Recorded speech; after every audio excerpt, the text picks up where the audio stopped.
Hello, everybody. It is game day. Vikings taking on the Eagles in Philly. This is the brand new episode of Keeping Up with the North, live on game day. Wow. Yeah. That's very energetic there. Quite the intro. Yeah. So we're going to get into the game today. We're going to quickly breeze through the Bucs loss, get that shitty taste out of our mouth.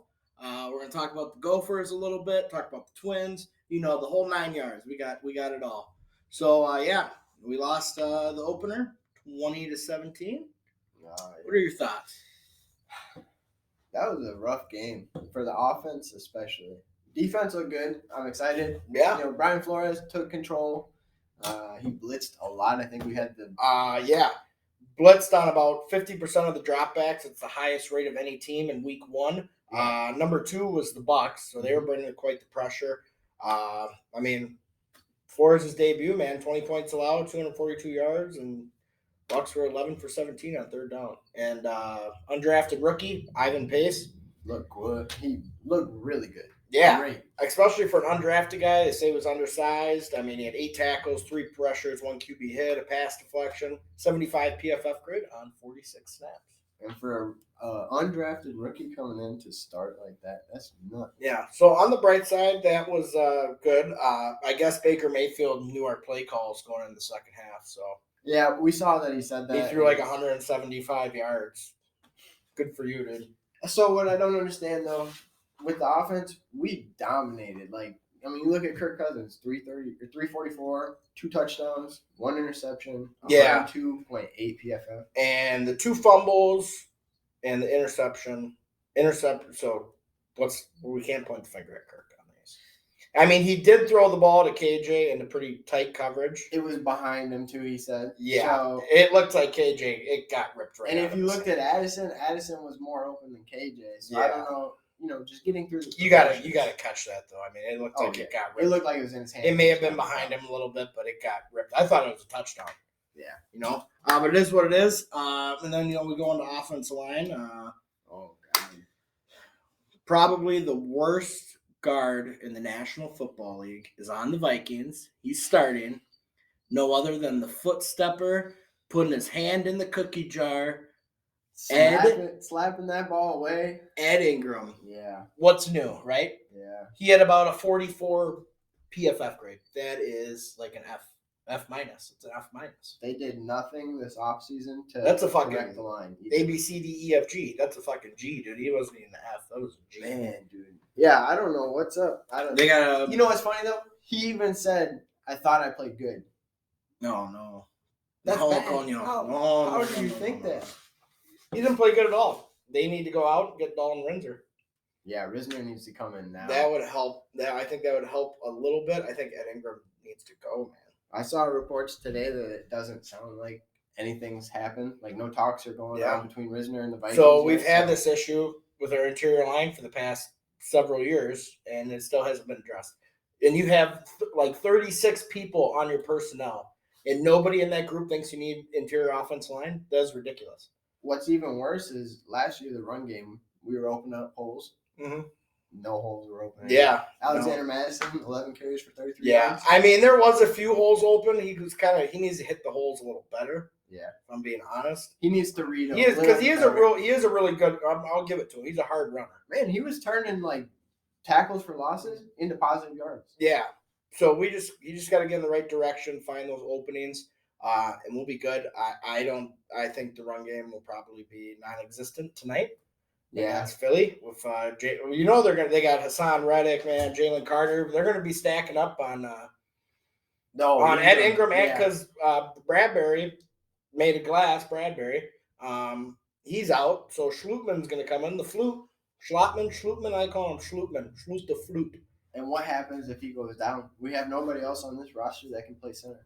Well, that's what I'm wondering if they're going to elevate anyone for practice squad, maybe Queensberry. We don't even have a center on the practice squad.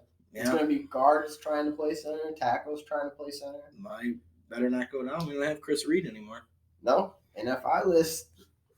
So, we're kind of screwed at the moment. How about Addison's touchdown catch last week? That was nice. Oh, that was good. Yeah, dude. And if he ever speeds again, gets into trouble, right here. Yeah.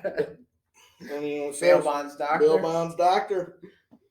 So, you know, but yeah, we look at the injury report. Bradbury's out. I think Darisaw's playing today. I don't think Davenport's questionable. I don't think he'll play.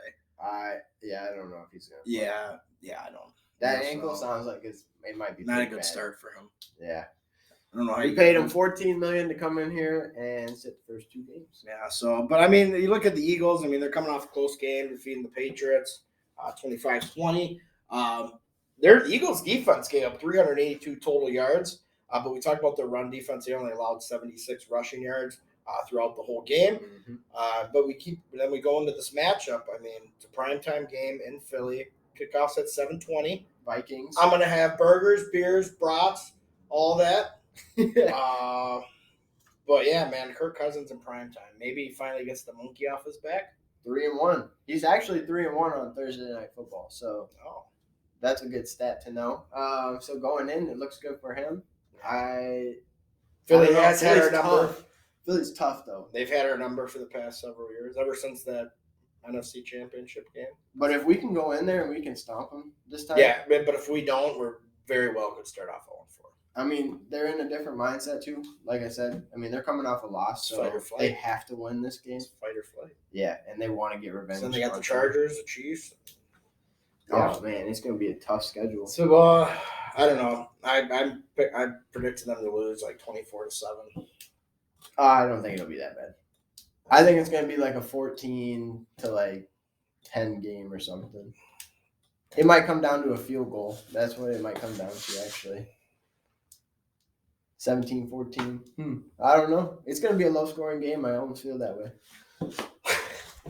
Yeah, we'll see. I don't know. I mean, I want the Vikings to win, obviously, but it's just if I'm a bettor, I'm not betting. I'm taking. Okay, if you're putting money on the game, Eagles. All right. Yeah. But then let me just brush back my flow real quick. But other football. I mean, Minnesota Gopher football. Yeah. Took down Eastern Michigan 25-6. Running back Darius Taylor rushed for 193 yards on 33 carries. Holy shit. 33 carries? That is a lot. You can't run a back like that all the time. Dude, that's what they did with Mo Ibrahim last year, though. Yep. In years prior, so they're very. That's kind of embarrassing. I mean, you should beat a team like Eastern Michigan by a lot more than that. The defense, Gopher defenses look good. I mean, they held Eastern Michigan actually to 152 total yards, but the offense just needs to step it up. Athen, the quarterback, so we'll see. They look to go 3-0 though. They take on number 20 UNC. They have first-round draft prospect Drake May. I mean, that guy's he's got 2 touchdowns, 2 picks this year. He's just been okay. Yeah, this will be a good game for them to go into. It's in North Carolina at Chapel Hill, so we'll see. We'll have more on that next week after the game. Same with the Vikings as well. Then we go to the Twins. They're still up 7.5 games, it looks like. Magic number to clinch is 9. So they win 9 games. We're in. And then, Pablo Lopez, he's just kind of been a weird topic this year. He has really good games. He has really bad games, a lot of strikeouts.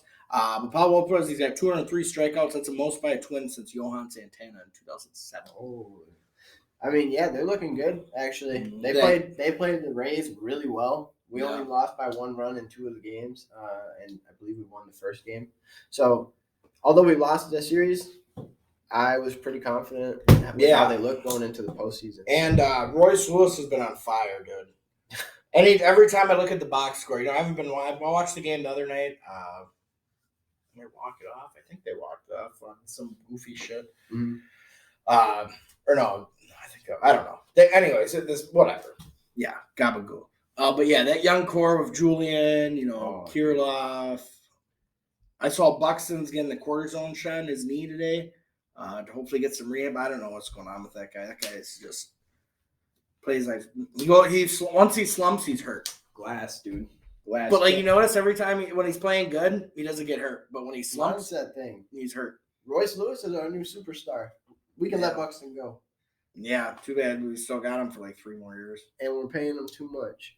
Oh, way too much. I thought it was a mistake when we re-signed him. But yeah, so 9. They still get another game against Tampa tonight?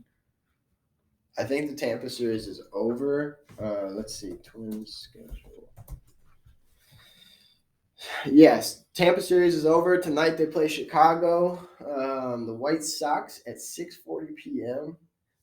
We should do pretty well against the White Sox. It's gonna be still a division matchup, so it's gonna be tough either way. But we should, on paper, win this series. Yeah, let's hope so. Let's bring that magic number down, man. Yeah, let's. I'd like to see the Twins make the playoffs and actually do something. Yeah, instead of just sit there and watch. And instead of win one series or get to the next round and then we're just like you look at them like, just why don't you just do something? Do something, Twins. Come on. You know what I'm saying? Then we go to UFC news. The big upset last weekend. Oh, dude. Sean Strickland beats Erzurul Adesanya. I was just showing you some clips. That guy has got no filter, but good for him. I really like to see the belt switch hands a few times. Yeah. And Izzy got dominated 4-1. I mean, he was flat. He got rocked and dropped in the first round. I thought it was over, but I mean, he's a champ. He's got a good chin. Strickland's got some power too. Yeah. Which is no, he's not a power. No, he's not a power puncher. He's more of a. But he was tagging on high volume guy. So I mean, and he's that Philly shell.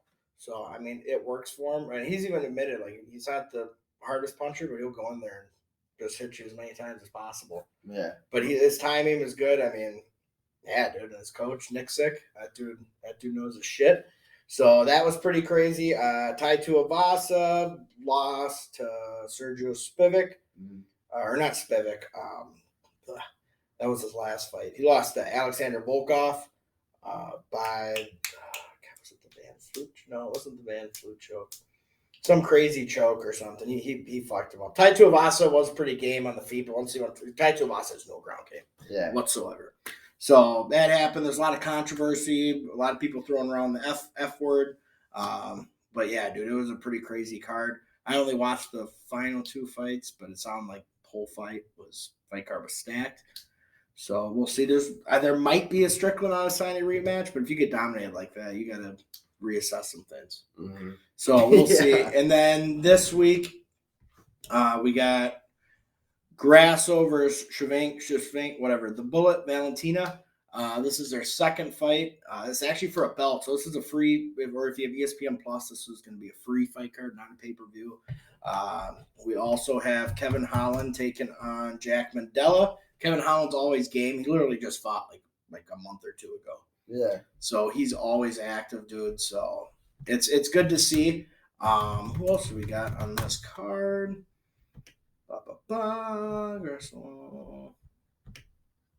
No, right. Come on. Close the ad. All right. Rahul Rojas, that 21-year-old dude's taking on Terrence Mitchell. The Rojas guy, he's too young. Kyle Nelson, Blake the Builder just beat him his last fight. There's literally like 3 good fights on here. No, but you never know until you actually watch it. Usually the cards that aren't that stacked are the good ones. Yeah. But other than that, man, I don't think I really have any more. No, that's it. This is Keeping Up with the North, home of Minnesota Daily Sports Talk. Vikes hopefully get a win tonight. I will be tuning in. Have a little barbecue, drink some beers. Hey, maybe do a live later. Maybe. We'll talk to you guys later. Hit that like, subscribe, and ring the bell.